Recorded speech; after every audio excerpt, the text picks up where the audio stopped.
Maurice Ray, Échec à l'oppresseur, chapitre 6, les puissances, la loi, les liens.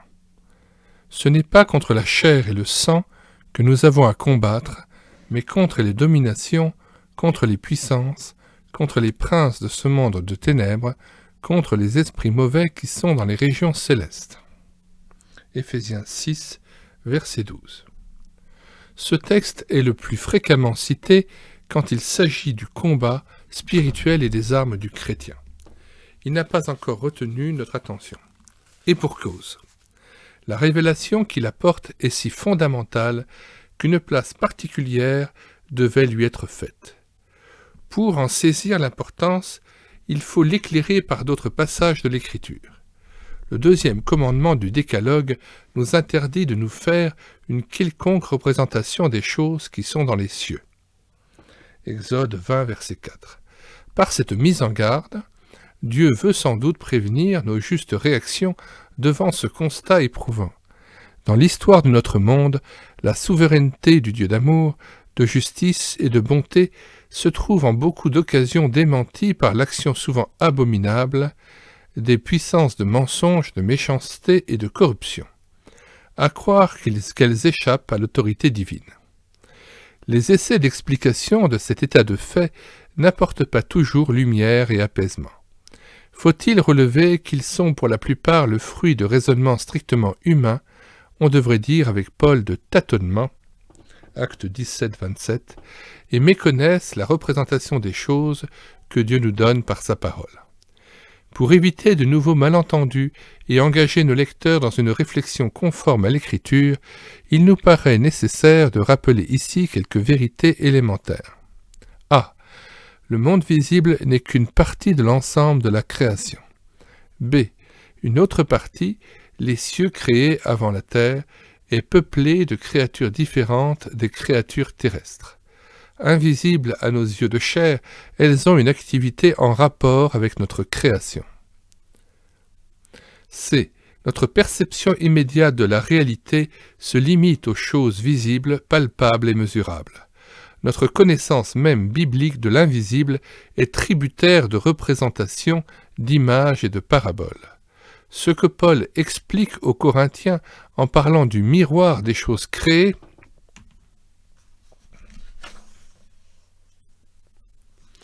1 Corinthiens 13, 12, c'est pourquoi la seule véritable connaissance du monde invisible est celle qu'apporte l'Écriture interprétée selon la sagesse du Saint-Esprit. D. L'enseignement de Jésus tient compte de l'existence des anges et des archanges. Il nous les fait connaître comme des créatures célestes bonnes, agissant en notre faveur, Matthieu 18, 10. Mais il tient compte aussi de l'existence d'autres créatures nommées domination, autorité, princes de ce monde de ténèbres, esprits méchants dans les lieux célestes. En révolte contre le Créateur, elles ont des desseins aux conséquences redoutables pour la création tout entière. Matthieu 13, 39. Il faut rajouter d'autres références bibliques aussi pour les créatures célestes bonnes agissant en notre faveur. Nous avions cité tout à l'heure Matthieu 18, 10. Nous pourrions aussi citer Actes 5, 19, 8, 26 et 10, 3, 12, verset 7. Jésus n'a jamais laissé entendre que ces créatures invisibles puissent être considérées comme des forces impersonnelles.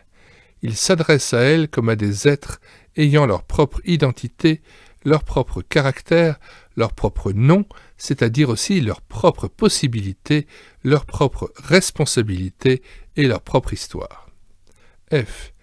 Il est absolument contraire à la révélation biblique de faire de Satan et de ses armées une sorte d'anti-dieu, de puissance éternelle des ténèbres à opposer à la puissance éternelle de la lumière, de pôle du mal équivalent au pôle du bien que serait le Créateur. Il n'y a pas d'équivoque possible.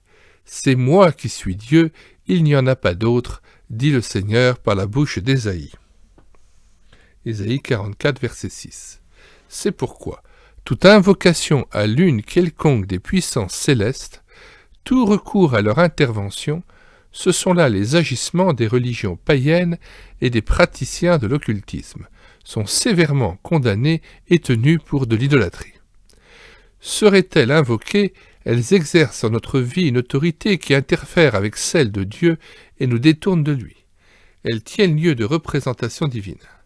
Incognito, elles peuvent dès lors exercer sur nous leur hégémonie, et le Christ de nous avertir comment, adorateurs du seul vrai Dieu, nous pouvons pratiquement devenir des idolâtres. 1 Corinthiens 13, 2.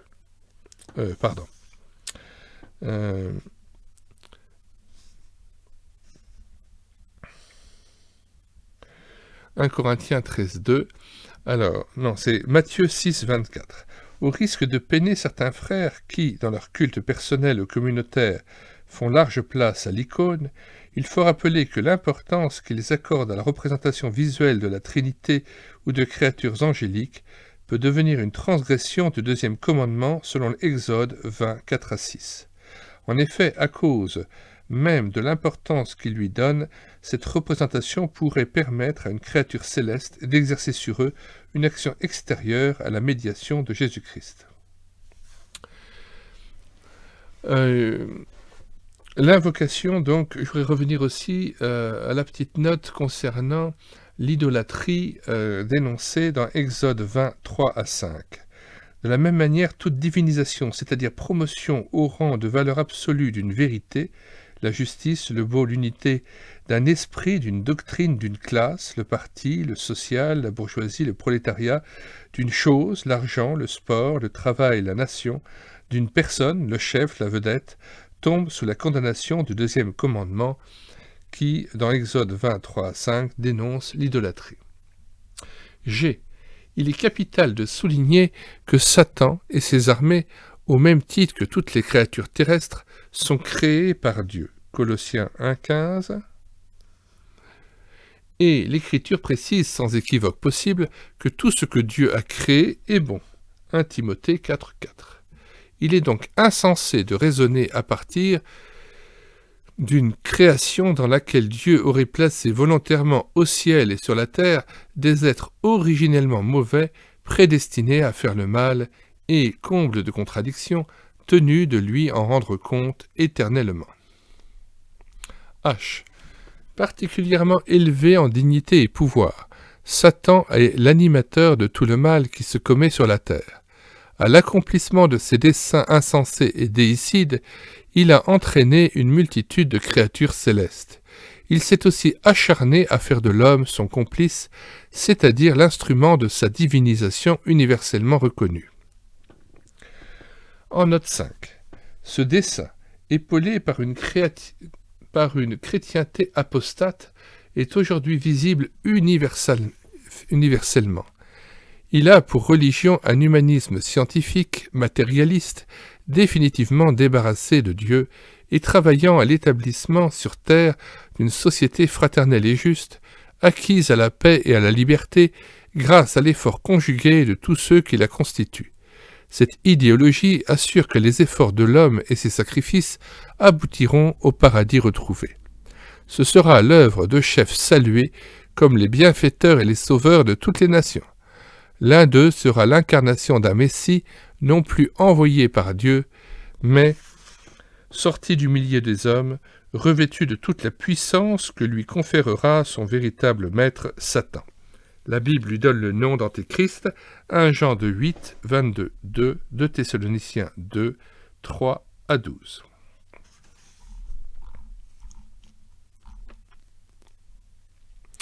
Il ne faudrait surtout pas en déduire que l'homme n'est pas responsable, lui aussi du mal dont il souffre avec toute la création. Satan serait-il mis aujourd'hui dans l'impossibilité d'agir sur terre, l'homme de ce siècle resterait un pécheur, enclin au mal, incapable par lui-même d'aucun bien, transgressant tous les jours et de plusieurs manières les saints commandements de Dieu. Et il aurait pleinement conscience de sa responsabilité dans le mal qu'il commet. I. Ce défi diabolique a suscité de la part du Créateur une réponse connue et qui constitue précisément l'évangile de Jésus-Christ. La croix en est la pièce maîtresse. Jésus remporte au calvaire une double victoire. Sa mort expiatoire accomplit le juste jugement de la créature révoltée et elle donne à celle-ci la possibilité d'être arrachée au pouvoir des ténèbres. Colossiens 1, 12 à 20. La résurrection de Jésus atteste sa victoire sur les puissances du mal et de la mort. Elle signe leur totale défaite, la mise en échec définitive de leur dessein d'hégémonie universelle. Ainsi Jésus est véritablement le Sauveur, offrant à tout homme le salut. J. Ce serait méconnaître la mesure de l'orgueil et de la prétention des puissances sataniques que de les tenir pour convaincus de leur échec. Devant le Christ aujourd'hui, Seigneur du ciel et de la terre, elles se savent sans possibilité de véritable résistance. 2 Philippiens 2,10. Mais l'Écriture nous avertit de leur tactique visant à parer aux conséquences de leur défaite. De siècle en siècle, Satan travaille à détruire le peuple d'Israël et celui de l'Église. Cette double entreprise vérifiable dans l'histoire est, à sa manière, un éloquent témoignage de la vérité de l'Écriture. Parallèlement, Satan s'ingénie à susciter faux prophètes et faux docteurs, promoteurs d'un évangile ayant les apparences de la vérité, mais reniant son seul vrai fondement, la croix. Sa seule vraie structure, la parole révélée par l'Esprit et reconnue comme seule autorité en matière de foi et de conduite. En résumé, des créatures célestes bonnes et des créatures célestes mauvaises exercent une autorité influente et sur la création visible et sur le déroulement de l'histoire, Daniel 10, verset 13. Notre intérêt allant ici à celle que nous avons à combattre, c'est d'elles seulement que nous nous occuperons. Qui sont-elles? Nous savons leurs noms. Ce sont les trônes, tronoi, les seigneuries, curiotes, les principautés, archaï, les autorités, exousiai, les puissances, dunameis, les éléments du monde, stoikeia, tout cosmo.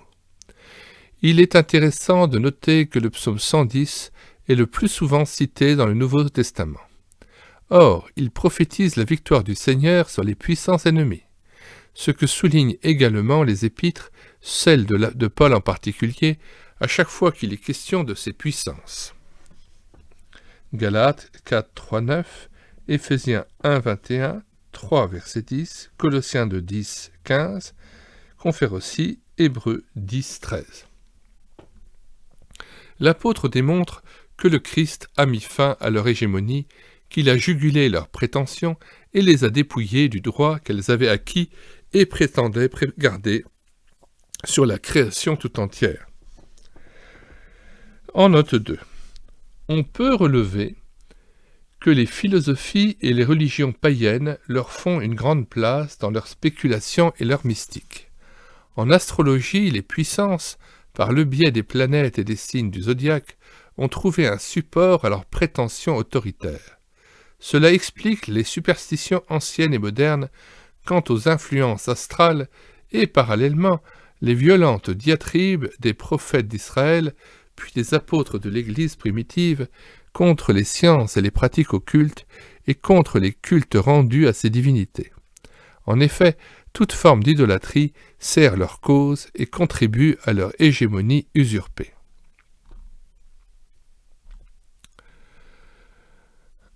Il ressort de cet enseignement que ces créatures célestes jouent un rôle important à l'arrière-plan des événements qui marquent l'histoire, celle du salut en particulier. Pour exemple, Paul explique aux Corinthiens, 1 Corinthiens 2, 8, 10, la responsabilité des puissances et leur aveuglement quand elles menaient le combat contre Jésus et croyaient en triompher par la crucifixion. Elles ne savaient pas qu'elles travaillaient ainsi à sa victoire et à leur perte définitive. Autre exemple, dans l'Épître aux Romains, Paul établit une relation étroite entre les autorités terrestres, celles de l'État en particulier, et les exousiai dans le ciel. Romains 13, 1 confère exégèse de ces textes par O. Kuhlmann dans Études des théologies bibliques de Lachaud et Nestlé, page 99 à 120. Mais la question qu'il faut ici élucider est moins celle de leur identité que celle de leur liberté d'action depuis leur défaite à la croix. Comment en effet déclarer, d'une part, qu'elles sont maintenant dans la dépendance du Christ, alors que, d'autre part, nous sommes invités à les combattre? Dans l'Écriture, la soumission au Christ des puissances et principautés célestes est présentée sous deux aspects. Elle est actuelle. Dieu a souverainement élevé Jésus et lui a donné le nom qui est au-dessus de tout nom, afin qu'au nom de Jésus, tout genou fléchisse dans les cieux et sur la terre. En tout, Jésus-Christ a le premier rang dans les cieux et sur la terre. Philippiens 2,10, Colossiens 1,15, 16, 18.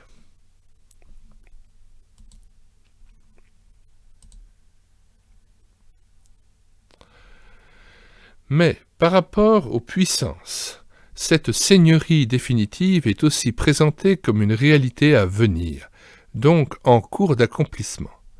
Aux Corinthiens, Paul présente Jésus-Christ comme celui qui règne jusqu'à ce que Dieu ait mis tous ses ennemis sous ses pieds. 1 Corinthiens 15, 25. Plus explicitement encore, l'auteur de l'Épître aux Hébreux dit de Jésus: après avoir offert pour les péchés un sacrifice unique, il siège pour toujours à la droite de Dieu, et il attend désormais que ses ennemis soient son marchepied. Hébreux 10, 12 à 13. Cette contradiction n'est qu'apparente. Elle se retrouve en bien d'autres aspects de la révélation, pour exemple, ce qui concerne notre salut.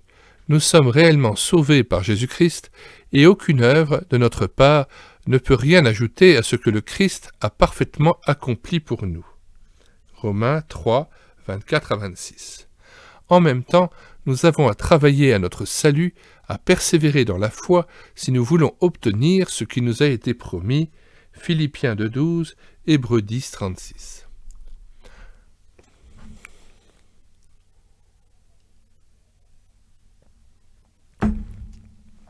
En ce qui concerne les puissances célestes, représentation des choses, donnée par Dieu dans sa parole, nous pouvons établir ce qui suit. Originellement, les puissances des ténèbres n'étaient pas mauvaises. Elles le sont devenues par le même processus de rébellion et de prétention à l'autonomie qui a fait de l'homme l'ennemi de Dieu. Constituées autrement que l'homme, elles ont irrévocablement dit non à Dieu, sans que jamais soit perçue en elles, en aucune d'elles, même la lueur d'une pensée de repentance.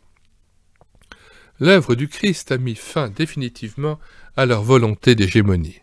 Elles sont aujourd'hui sous son autorité et, jusqu'à l'heure où elles seront jugées, elles sont tenues de remplir le rôle qui leur avait été assigné dans le cosmos et dans la création. En note 1.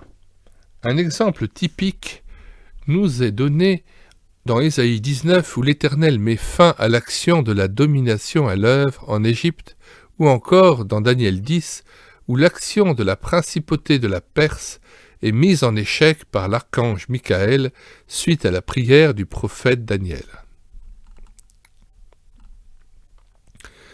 Suivant le rang qu'elles occupent et l'autorité qu'elles détiennent dans la hiérarchie céleste, leur pouvoir s'étend à un homme, à une famille, à un lieu, à une ville, à une région, à une nation, à un ensemble de nations. Elles agissent seules ou en nombre. Elles s'organisent et s'entraident dans l'accomplissement de leurs desseins. Dans la liberté que Dieu leur laisse, elles régissent le cours de l'univers et participent au déroulement de l'histoire des nations dont l'hostilité envers Dieu sert leur cause. Certes, quelle que soit la puissance et l'étendue de leurs moyens d'action, elles ne peuvent aller plus loin que la longueur de leur chaîne, comme le disait Luther. Cependant, dans les limites de leur pouvoir d'intervention, leur nature ennemie et démoniaque se manifeste dès l'instant où, sur la terre, elles trouvent des répondants dociles à leur volonté permanente de suprématie. Des hommes qu'elles asservissent, qu'elles investissent de pouvoir et qu'elles manipulent. Des chefs d'État, des gouvernements, des coalitions politiques, sociales, économiques, même ecclésiastiques. en note 2, psaume 2, acte 4, 25 à 27.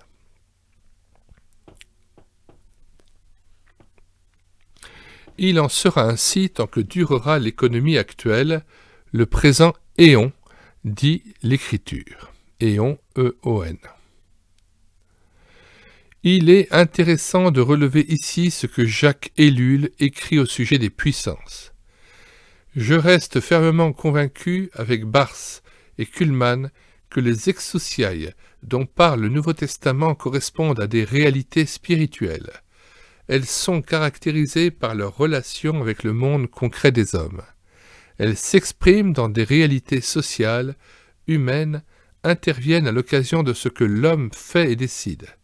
Leur action a pour effet de transformer une réalité naturelle, sociale, intellectuelle, économique, en une force excédant les capacités humaines de résistance ou de contrôle, une force dépossédant l'homme de la situation où Dieu l'avait mis pour diriger la création, une force qui attaque l'homme de l'intérieur comme de l'extérieur. La chair et le sang ne sont pas redoutables en tant que tels. Ils le deviennent lorsqu'ils sont saisis, modifiés par les puissances. Il en est de même de la plupart des éléments que nous considérons d'un point de vue naturaliste comme des institutions, structures, forces sociales. En notant Éthique de la liberté, nouvelle série, théologique. Labor et Fides, tome 1, page 174 à 175. Mais ce qu'il faut dire en même temps, c'est que jusque dans le champ d'action de ces puissances, n'importe où et n'importe quand, Jésus-Christ, au ciel et sur la terre, a autorité pour intervenir, pour dévoiler ou renverser leurs plans, pour juguler leur activité, pour semer la déroute dans leur camp, pour faire servir leur plus néfaste entreprise à l'accomplissement de son dessein de salut. Psaume 110, 1, Acte 2, 23, 4, 28, 13, 27. 1 Pierre 3, 22. Car, depuis son retour à la droite du Père, le Christ a repris à sa base le projet séculaire de Dieu, l'unité et l'harmonie d'une création réconciliée avec lui et définitivement délivrée de ses agents corrupteurs. C'est ainsi que lors du rétablissement de toutes choses, acte 3, 21, les puissances connaîtront leur ultime et définitive défaite. Quand donc l'apôtre nous invite au combat, nous ne sommes pas conviés à une escarmouche contre des diablotins. Nous avons à prendre notre place de résistants et de soldats mobilisés à plein temps. Sur un terrain déjà arraché au contrôle et au pouvoir de l'ennemi, la bataille est gigantesque. Elle est cosmique. Elle nous oppose réellement au diable et aux éléments dévoyés. Mais ce qu'il faut dire aussitôt, c'est que ce combat a des aspects très différents de celui que connurent les serviteurs de l'Ancienne Alliance. On s'indigne aujourd'hui du fait que les Israélites vouaient à l'interdit, c'est-à-dire à la destruction, les lieux et les gens de Canaan. Josué 6, 17, 21, 10, 28, 40, chapitre 10, versets 28 et 40, 1 Samuel, chapitre 15, verset 3. Notre indignation ne tient pas compte de la situation d'alors. Face à l'étendue et à la puissance d'action des démons, Canaan en était littéralement investi, Deutéronome chapitre 18, 9 à 12. Face également à la volonté corruptrice et meurtrière des puissances célestes, c'est encore vrai aujourd'hui, donc volonté corruptrice et meurtrière des puissances célestes, réalité encore vraie aujourd'hui. Les Juifs ne disposaient d'aucun moyen réel de guérir et de libérer ceux qui étaient démonisés.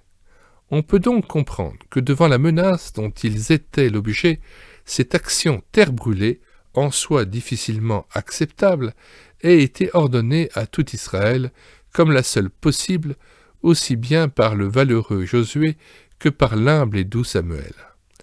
Autre aspect de la situation d'alors. Ni Moïse ni Élie ne pouvaient modifier directement le cours des circonstances.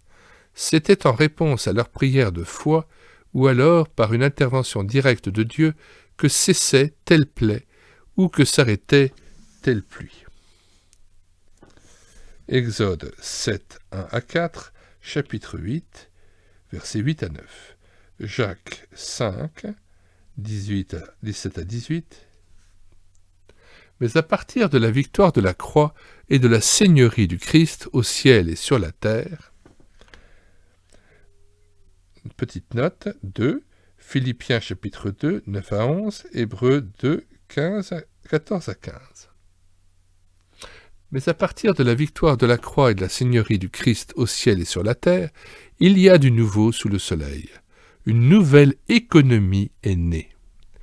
Rachetés par le Seigneur dans la connaissance de sa volonté et dans notre unité avec lui, nous sommes au bénéfice d'une autorité qui nous permet de combattre directement les mauvais desseins des dominations célestes. Quand elles menacent une région ou une ville ou une famille, quand elles s'acharnent à faire obstruction à la prédication de l'Évangile, assis avec Christ dans les lieux célestes. Note 3, Éphésiens 2, 6. Nous avons le pouvoir de juguler leurs forces et de mettre un terme à leur volonté d'opposition. Note 4. L'histoire de l'Église et de la mission comporte de nombreux récits de combats et de victoires de cet ordre. Nous disposons des armes que le Christ nous a acquises et dont il veut nous équiper. Voir en note 5, Éphésiens 6, 11 et versets 13 à 20. Nous pouvons combattre les puissances, mais cette fois dans la compassion pour tous les hommes tombés en leur pouvoir. La chair et le sang du prochain, sa personne, ne sera jamais la cible à atteindre et détruire. Nos interventions auront à s'en prendre à l'ennemi lui-même et non aux personnes qu'il nous oppose et dont il a fait ses instruments. On peut relever que dans ce combat, nous sommes soutenus par les puissances angéliques bonnes. Confère Actes 5, 19, chapitre 12, 7 et chapitre 27, verset 23. Le combat. En réponse aux intentions subversives du diable et des puissances ennemies, ce combat est à livrer sur deux terrains. Hélas, ni l'un ni l'autre ne sont aujourd'hui reconnus comme des lieux où la vigilance personnelle et communautaire des chrétiens devrait être constamment tenue en éveil. Nous éclairerons les dimensions du premier par quelques citations bibliques. Paul écrit aux Colossiens « Que nul ne fasse de vous sa proie avec de la philosophie, spéculation religieuse, cette vaine duperie qui s'appuie sur la tradition des hommes, sur les éléments du monde et non sur le Christ. » Colossiens 2, 8. Si vous êtes morts avec Christ, donc soustrait aux éléments du monde, pourquoi, comme si vous viviez dans le monde, êtes-vous l'objet d'interdiction ? Ne prends pas, ne goûte pas, chose dont l'usage conduit à la perdition. Colossiens 2, versets 20 à 22. Il écrit aussi aux Galates, chrétiens d'origine païenne, que des judaïsants voulaient ramener dans leur giron légaliste. L'enfant est soumis à des tuteurs et à des régisseurs jusqu'à la date fixée par son père. Nous, de même, quand nous étions des enfants soumis aux éléments du monde, nous étions esclaves. Mais Dieu a envoyé son Fils qui a payé notre libération. Plus loin. Quand vous ne connaissiez pas Dieu, vous étiez asservis à des dieux qui, de leur nature, ne le sont pas. Mais maintenant que vous connaissez Dieu, comment pouvez-vous retourner encore à ces éléments dans la volonté de vous y asservir à nouveau ? Galates 4, versets 2 à 5, versets 8 à 9. Confère Éphésiens 2, chapitre 2. Chapitre 2, verset 2. Une lecture attentive de ces paroles et de leur contexte souligne un rapport évident entre la loi et les éléments, c'est-à-dire entre la loi et les puissances angéliques. Ce qui résulte de ce rapprochement est redoutable, mais combien significatif. Commençons par dire avec l'apôtre Paul précisément que la loi est spirituelle et bonne. Romains 7, versets 14 et 16. Du reste, Jésus n'a-t-il pas souligné l'intangible valeur de la loi en disant qu'il ne disparaîtrait d'elle ni un iota ni un trait de lettre, aussi longtemps que le ciel et la terre n'auraient pas fait place à la nouvelle création. Matthieu 5, 18. Mais ce qu'il ajoutait ne saurait être assez entendu. Il précisait en effet qu'il était venu non abolir la loi, mais l'accomplir. Une fois encore, citons Jacques Ellul.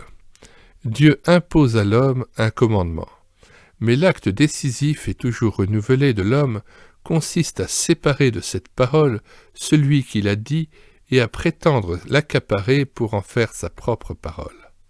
Cela a commencé en Éden.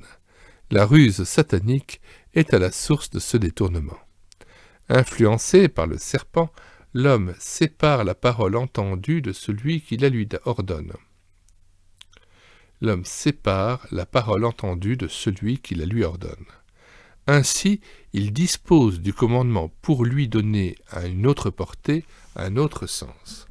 Finalement, l'homme prétend faire de ce commandement sa propre parole, c'est-à-dire, il prétend formuler par lui-même le bien et le mal. Alors la relation avec Dieu est rompue et l'homme transforme sa finitude en aliénation. Pourrait-il en être autrement ? Donc ici, par rapport aux propos d'Ellul, il y a une petite note 1 qui met opus cité, page 166 du livre d'Ellul. Pourrait-il en être autrement ? L'autorité qui dictait le commandement et en permettait l'accomplissement était celle du Dieu d'amour. Maintenant que l'homme dispose de la loi, elle n'est plus qu'un commandement investi d'un pouvoir que l'homme lui confère. À lui seul déjà ce pouvoir est contraignant.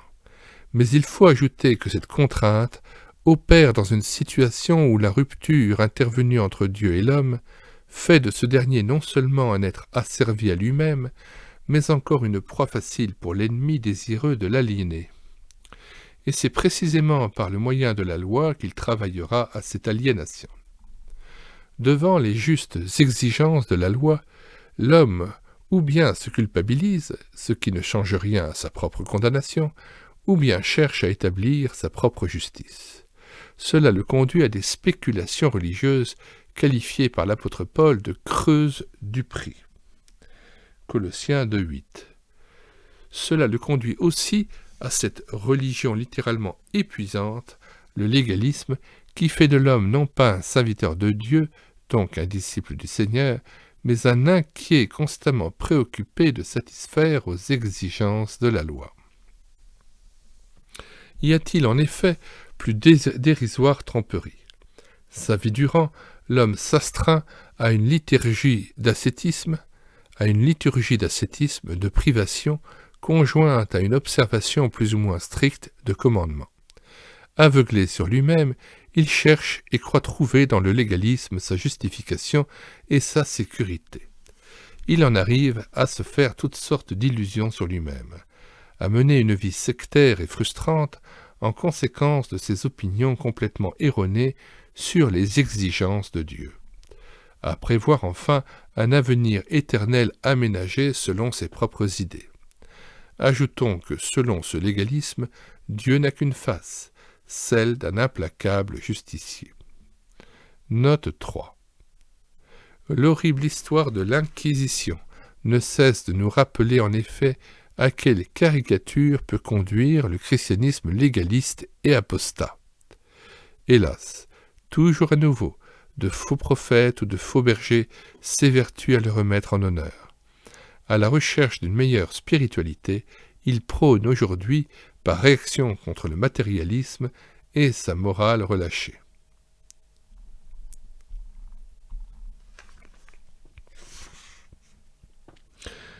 Le légalisme de la pauvreté, meubles et vêtements remplacés par un dénuement volontaire, un habillement de toile grossière. Le légalisme de l'abstinence sexuelle, on prône le célibat, on interdit aux membres mariés de la communauté de se rencontrer. Le légalisme du végétarisme, du naturisme, régime alimentaire, retour à la nature, à la nudité adamique. Le légalisme de l'autorité, on établit des règles contrôlées par un berger au verdict absolu. Ce n'est pas là simple métaphore. Chez beaucoup de gens, ce méfait du légalisme correspond à un comportement justement décrit par le vocabulaire suggestif de la psychologie. Complexe, peur, inhibition, sentiment de culpabilité. Ou bien, en réaction à ce légalisme générateur de paralysie et de névrose, de non moins faux bergers enseignent une nouvelle liberté et une nouvelle morale dont le seul résultat est qu'elles maintiennent l'homme dans les mêmes illusions et le même asservissement sous d'autres trompeuses apparences de libération. Le légalisme du bonheur par des acquisitions au plan social et économique. Le légalisme de la liberté sexuelle, droit à l'amour, au divorce, au libre-échange de partenaires. Le légalisme de l'abondance des moyens matériels à disposition. Le légalisme de la liberté anarchique et révolutionnaire. Ce légalisme correspond aussi à un comportement et un vocabulaire qui le décrivent.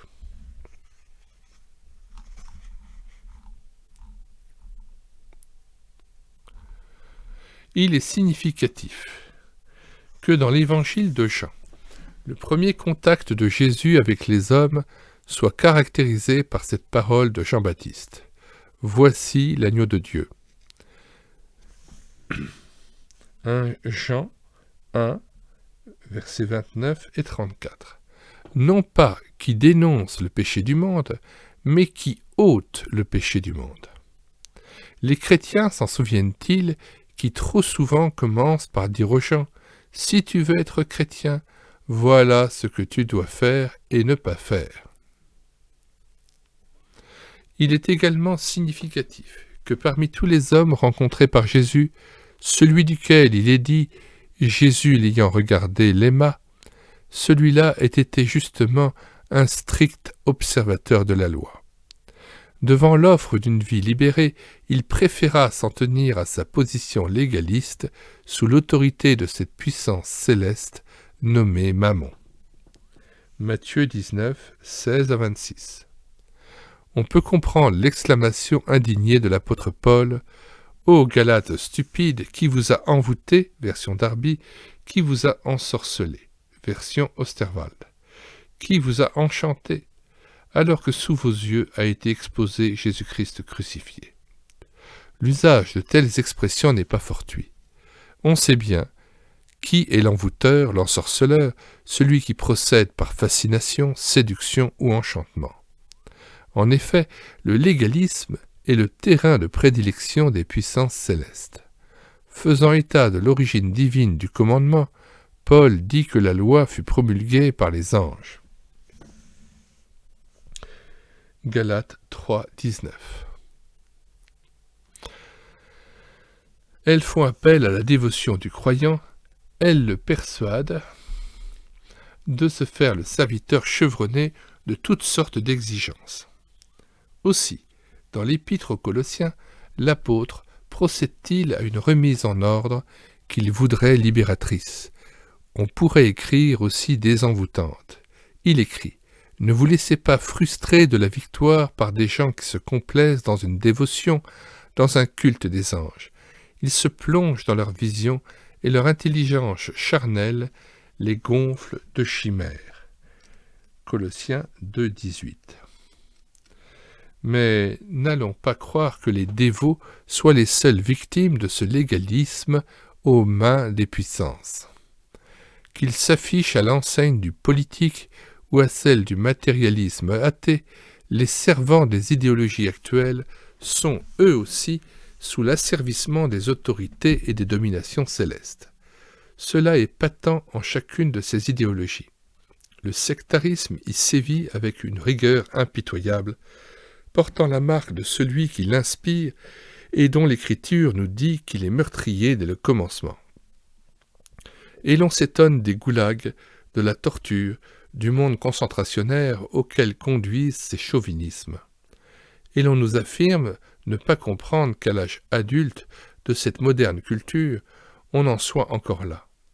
Et voici que, pour y remédier, on ne sait faire qu'une chose, rajouter des lois, raffermir des doctrines, les absolutiser au nom du parti ou pour raison d'État. Jésus est venu pour que nous recouvrions la vue. Nous resterions volontairement aveugles si nous refusions de voir que, là aussi, même plus gravement que chez les dévots, par le moyen de la loi et de l'endoctrinement, les exousiailles asservissent les hommes, piétinent leurs derniers espaces de liberté, étouffent en eux toute voix qui crie à l'aliénation. Oui, on refuse de voir que ce monde antichristique est la démonstration, dès longtemps prophétisée par l'Écriture, de l'ultime combat que mènent les puissances vaincues par la croix, mais obstinées à nier leur défaite. Et lorsqu'on sait que chez beaucoup de chrétiens, l'idéologie trouve crédit surtout parce qu'elle apparaît comme une juste réaction au légalisme étouffant, on peut mesurer par quel jeu ensorcelé les puissances tiennent l'homme en leur pouvoir. En conclusion, et sur ce premier terrain, le combat passe par une phase combien nécessaire, simplement redonner à la loi son véritable sens et sa juste place. La loi de Dieu ne vise nullement à culpabiliser l'homme pécheur et à le condamner. Elle est au contraire la démarche par laquelle Dieu, certes, révèle à l'homme sa condition de captif, mais aussitôt trace les chemins de la merveilleuse liberté à laquelle il vient en personne l'appeler et l'entraîner. Confère premier épître aux Romains, chapitre 7 à 8, verset 4. Donc, la libération du mal ne consiste pas à remettre les gens sous l'autorité d'une loi, mais elle est ramenée dans la communion du Créateur dont Jésus est le vrai visage et l'incarnation. Encore faut-il ajouter, car c'est loin d'être une évidence, même que pour ceux qui se disent chrétiens. Dans ce face-à-face avec Dieu, les hommes auront d'abord à se laisser aimer par lui. Encore une fois, cet amour n'abolira pas la loi. Il en sera d'elle comme des sentiers, des chemins, des routes ou des voies à sens unique, des trottoirs et des passages cloutés dont chacune de nos cités et régions. Ils sont une facilité de parcours et une sécurité. Ainsi de la loi dans notre vie en Christ. C'est lui notre direction, c'est à lui que nous regardons, c'est à son service que nous marchons. Nous ne sommes disciples ni de la marche, ni de la route, ni de la loi, ni des commandements. Nous sommes disciples du Christ. En chaque cas, en chaque circonstance, il nous indique où nous allons, quel chemin suivre, quel passage traverser. Cela étant entendu, entrons sur le deuxième terrain. Une parole du Christ l'éclairera. Note 2. À noter que dans Matthieu 16, 13 à 19, il est aussi enseigné « Je te donnerai les clés du royaume des cieux. Tout ce que tu lieras sur la terre sera lié aux cieux, et tout ce que tu délieras sur la terre sera délié aux cieux. » Commentaire. Quand Pierre et après lui les chrétiens confessent en Jésus le Messie, Fils de Dieu, ils constituent l'Église et sont alors revêtus de l'autorité de l'Esprit Saint. Celle-ci est évidente lorsqu'ils enseignent, témoignent, font entendre la parole de celui auquel tout est soumis au ciel et sur la terre. Alors, selon la promesse, ils lient et délient, ils ouvrent ou ferment l'accès au royaume de Dieu. Et la clé, selon l'illustration connue, c'est l'autorité conférée par l'Esprit au ministère de la parole. Confère Ésaïe 22, verset 22, Apocalypse 1, verset 18, chapitre 3, verset 7.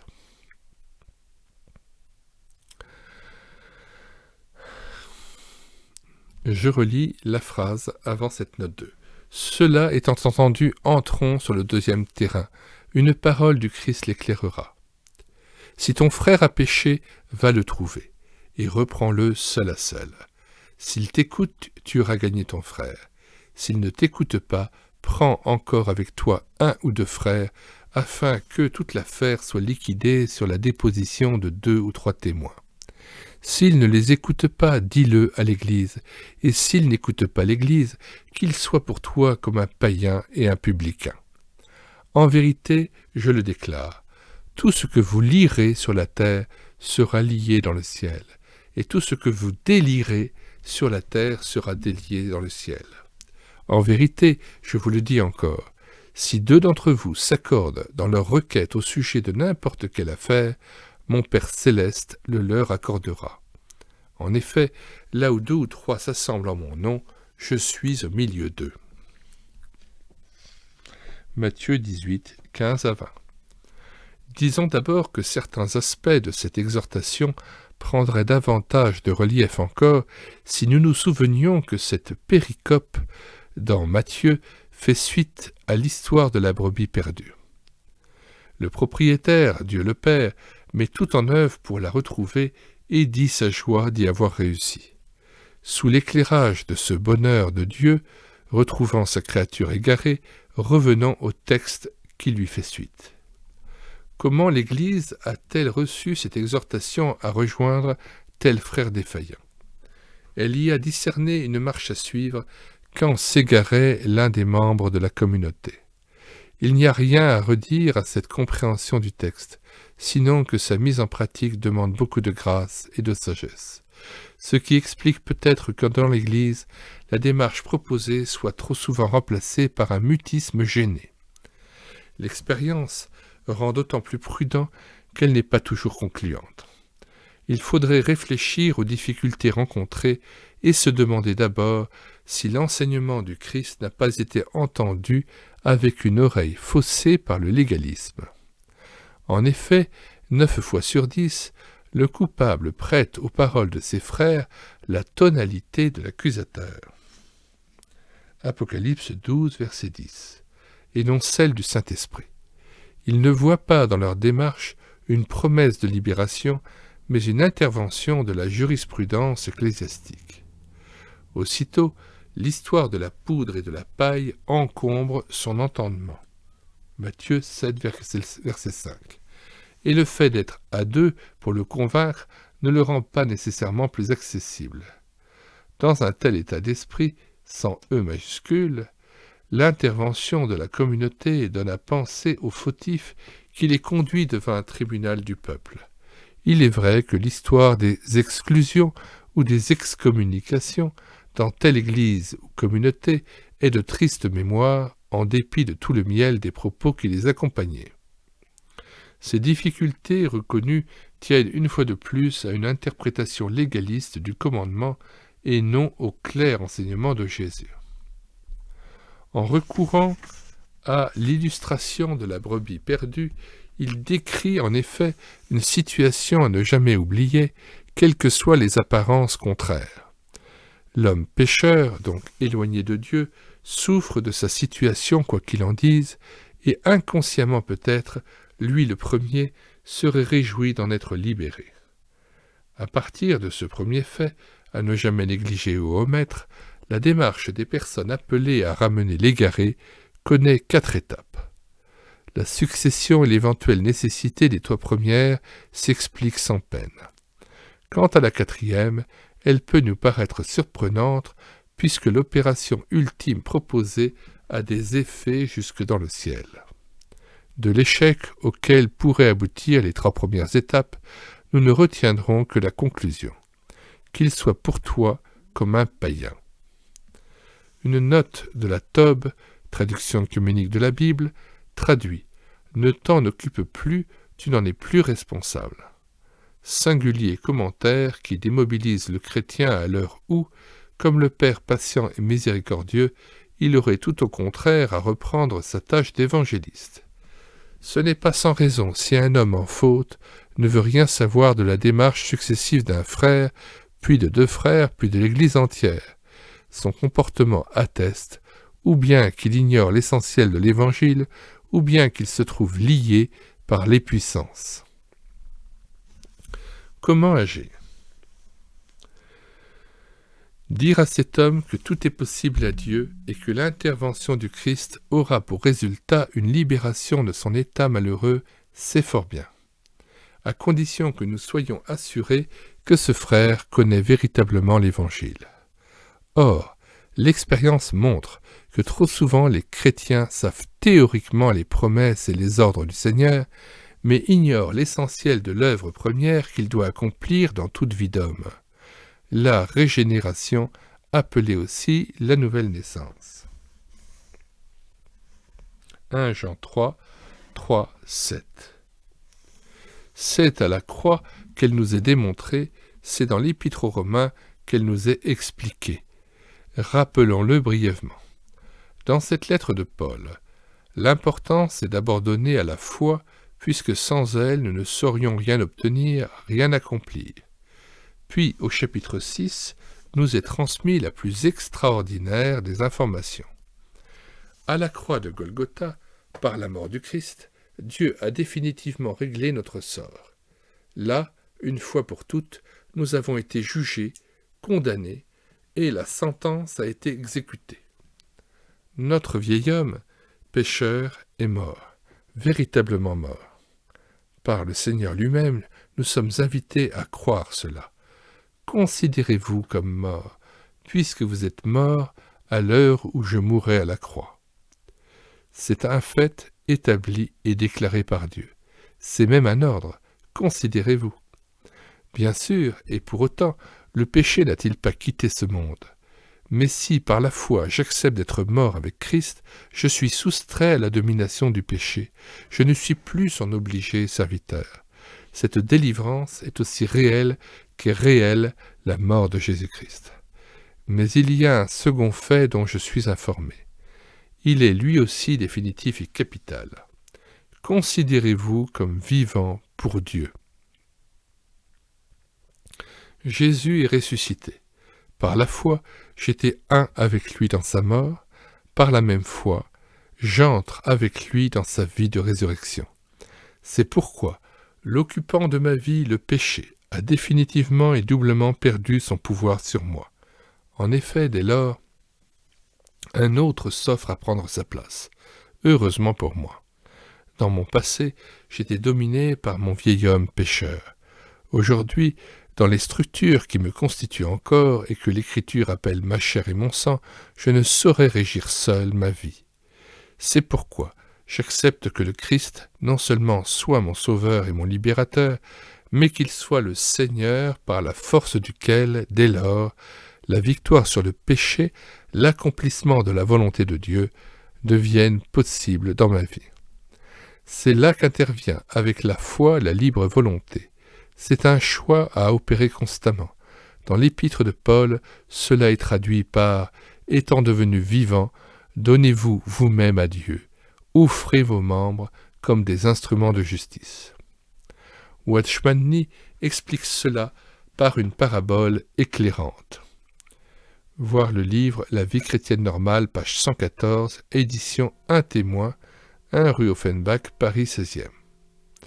Un homme devenu chrétien fut invité à être le 4e partenaire à un jeu d'argent. Avant sa conversion, il s'était passionné à ce jeu. Maintenant, il le réprouvait. Il dit simplement « Je ne puis plus y prendre part. Je n'ai pas apporté mes propres mains. »« Que voulez-vous dire » demandèrent-ils. « Ces 2 mains ne m'appartiennent pas. » Puis il leur expliqua le changement de propriétaire qui s'était fait en lui.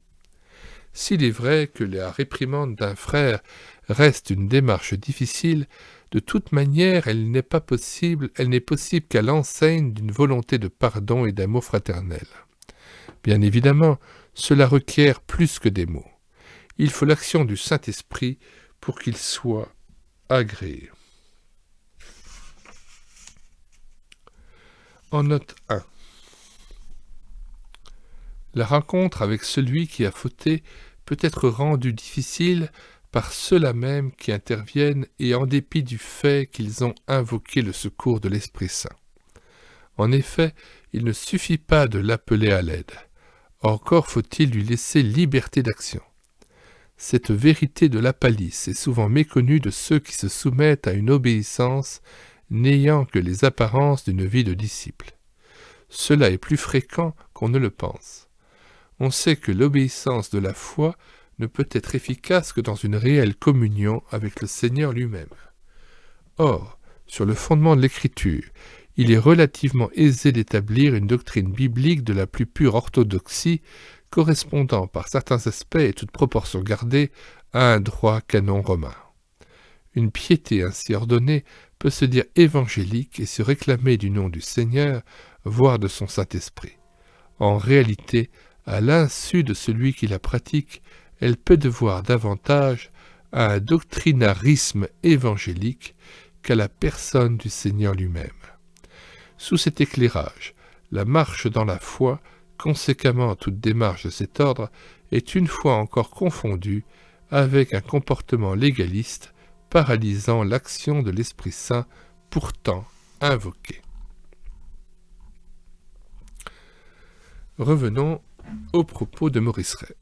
Cependant, même pratiquée avec la plus authentique compassion, la démarche envisagée pourrait essuyer un refus ou encore être manifestement inopérante.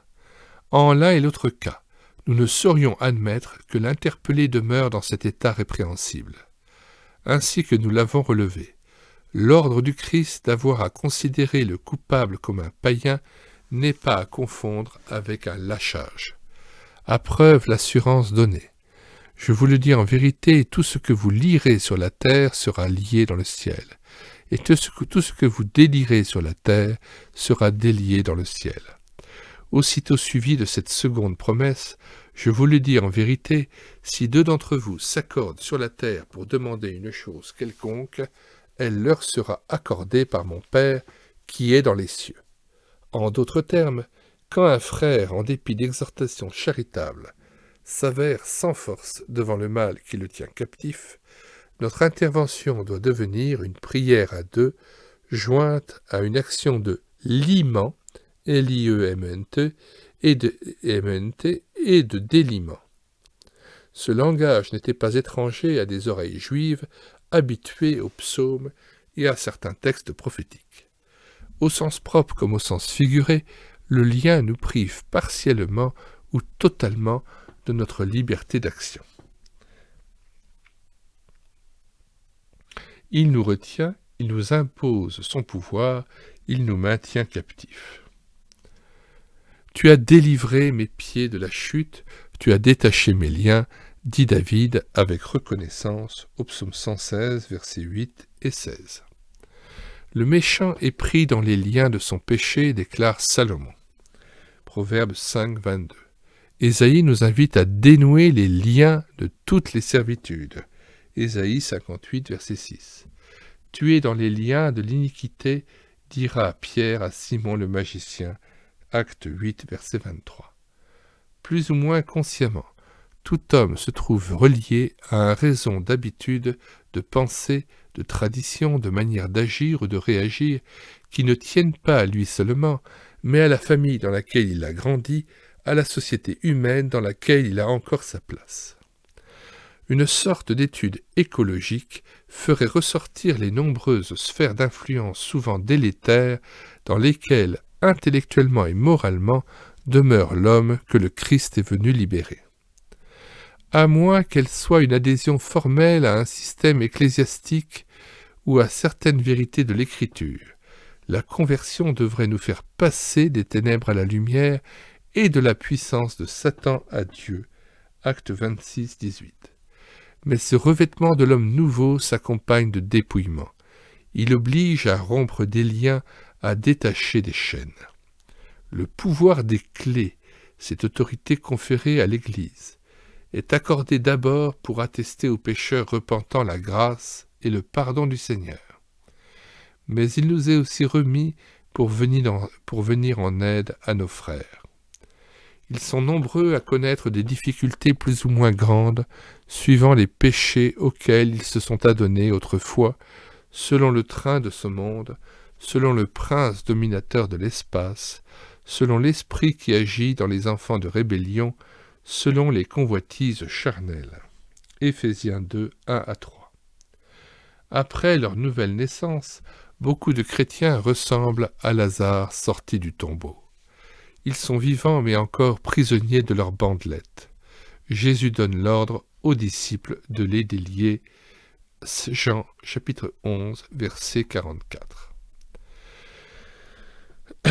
Reprendre son frère, ce n'est donc pas lui faire des reproches, c'est lui venir en aide parce qu'on le voit retenu par tel ou tel lien d'iniquité ou prisonnier de fausses manières de penser, de se comporter, d'agir, de réagir spirituellement, psychiquement, intellectuellement. Et cette aide n'est pas toujours et simplement d'ordre psychologique. Comme le dit Paul, au lieu d'être une action touchant la chair et le sang, elle devient un combat libérateur de l'emprise des puissances. et ces liens peuvent enserrer une personne, également une famille, ou une communauté, ou encore une ville, même une région. Les liens. Est-il nécessaire de le préciser? Même si le lien est une œuvre de l'ennemi, il n'est pas à confondre avec lui. Premièrement, le lasso n'est pas le cow-boy. Le lien n'est pas l'esprit méchant ou la puissance céleste. Alors que le démon peut devenir un occupant qui agit de l'intérieur, le lien est une action de l'ennemi opérant cette fois de l'extérieur. Elle sera d'autant plus effective que l'homme visé sera demeuré passif, voire consentant. L'ennemi investit souvent une personne en commençant par la lier. Exemple, un esprit d'impureté peut suggérer à quelqu'un la possibilité d'un adultère. Le consentement trouvé en l'homme ou la femme fera le jeu de ce mauvais esprit. Progressivement, il liera regard, sentiment, pensée et poussera à l'acte. On pourrait dire qu'au début, ce n'était qu'un fil ténu. Il est devenu un lien. Ce ligotage s'exerce toujours à partir du consentement à un esprit dominateur. Toute chose, toute relation peuvent être moyen ou occasion utilisés par l'ennemi pour mettre sur nous et progressivement son filet. Une tradition familiale, une position sociale, l'intérêt porté à un objet, à une personne, à une cause, à un souvenir, à un travail, à un loisir, à un sport, à un événement, à un attachement. Certes, ce conditionnement a des aspects psychologiques, mais la ruse de l'ennemi est précisément de nous intéresser à ce seul aspect, alors qu'il en use pour établir progressivement sa domination paralysante. L'exhortation apostolique, que le soleil ne se couche pas sur vos sentiments, ne donnez aucune prise au diable,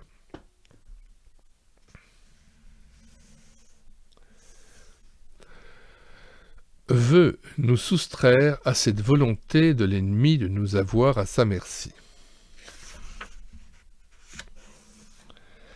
Éphésiens 4, 26, 27 est la référence concernant au conseil de ne pas voir le soleil se coucher avec notre colère. Deuxièmement, un lien n'est pas à confondre avec une tentation ou avec un péché.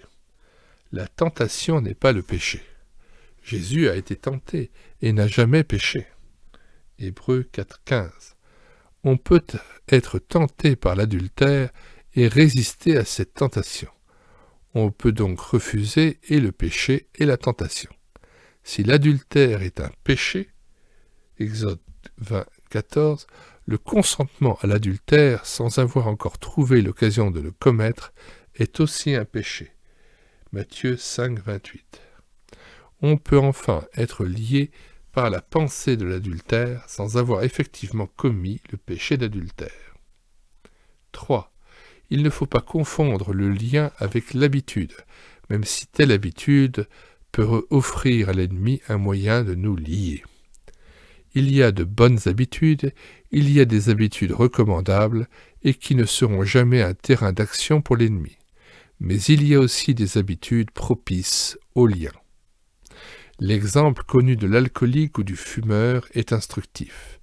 À partir de quel moment un homme est-il lié par la nécessité de boire ou de fumer? Il n'est pas nécessaire d'insister et d'expliquer que ce lien peut être rapidement noué.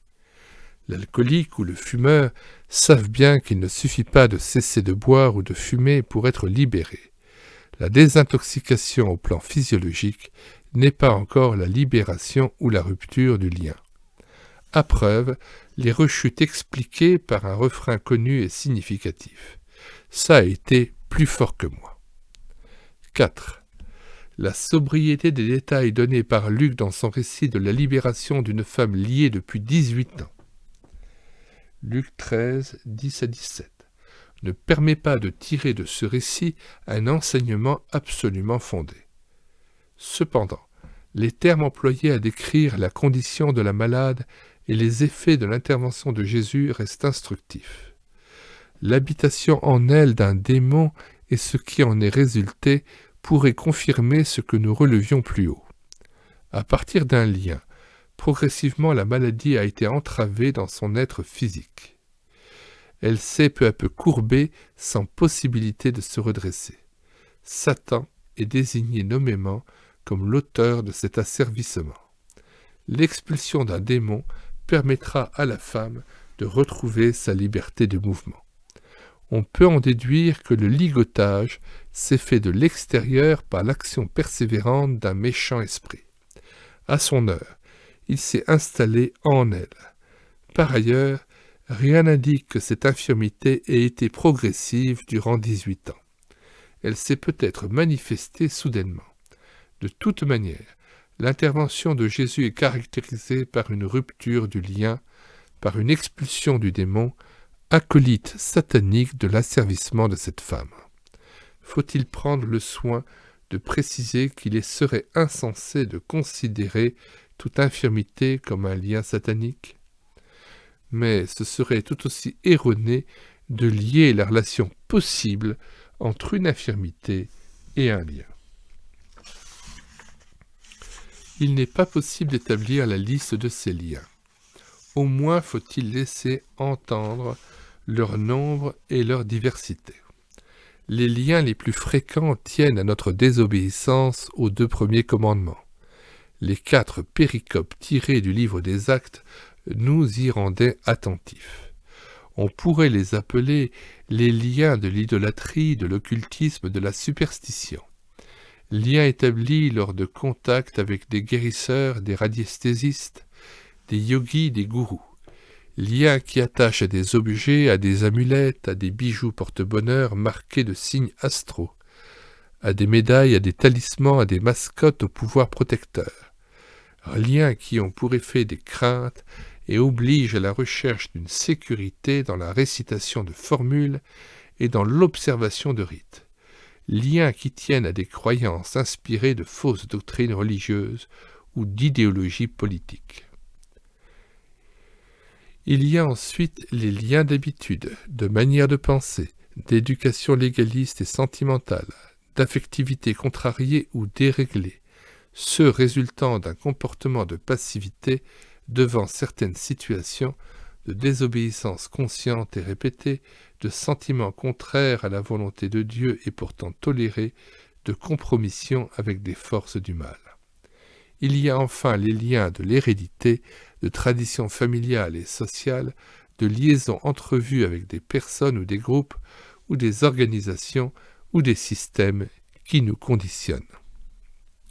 En conclusion, être serviteur de Jésus-Christ, c'est entrer dans une résistance ouverte et victorieuse contre toute hégémonie que prétendraient garder sur nous les éléments de ce monde.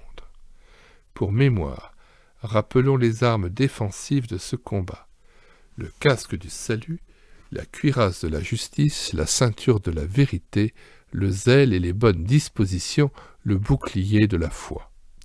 Dans un monde régi par les puissances asservissantes, notre communion avec le Christ nous réserve sans cesse et partout un espace de liberté. Notre responsabilité est de le sauvegarder, soit aussi de nous tenir sous la protection de cet équipement défensif.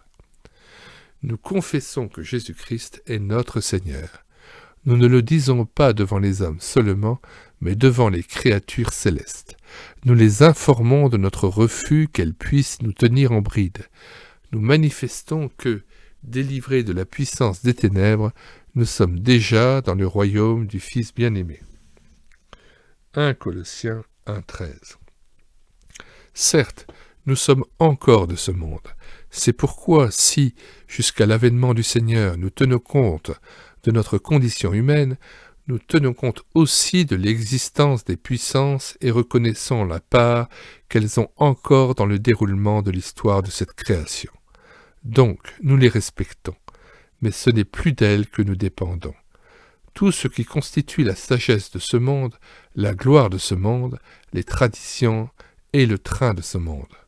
Tout ce qu'on explique par les idéologies, les philosophies, les croyances, les doctrines propres à une classe, un parti, un type de société, une époque, une race, et résultant de tout cela, ce réseau de contraintes, de fatalité, de soucis, de peur du qu'en dira-t-on, d'angoisse du qu'arrivera-t-il.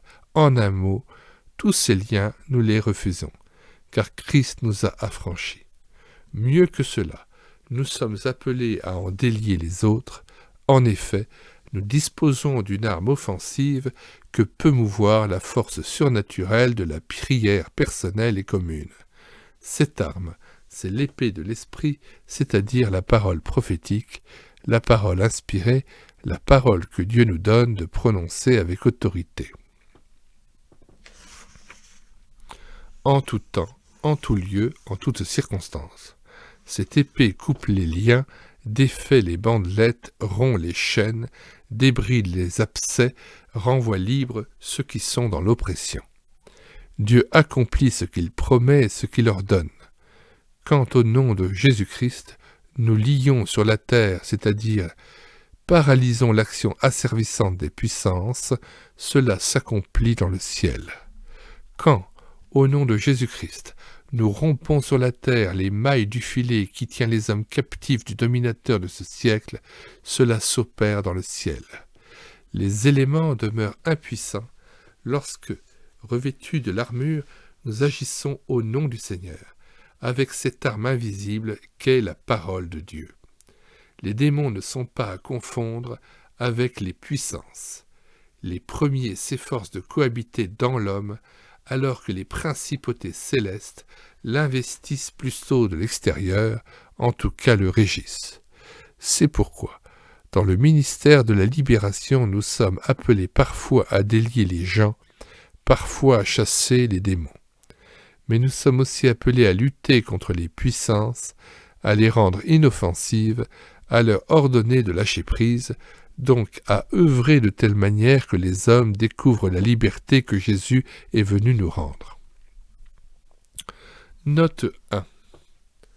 Pour terminer ce chapitre, à propos d'Éphésiens 6:12, il est encore important de relever que l'enseignement apostolique établit une nette différence entre, d'une part, les esprits et démons, d'autre part, les éléments et les puissances.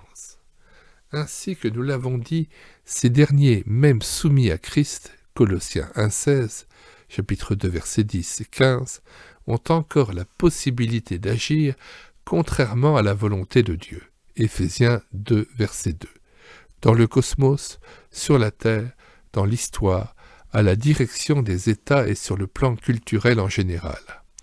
Mais pour autant, il n'est dit nulle part que nous ayons à les chasser et à les envoyer dans l'abîme.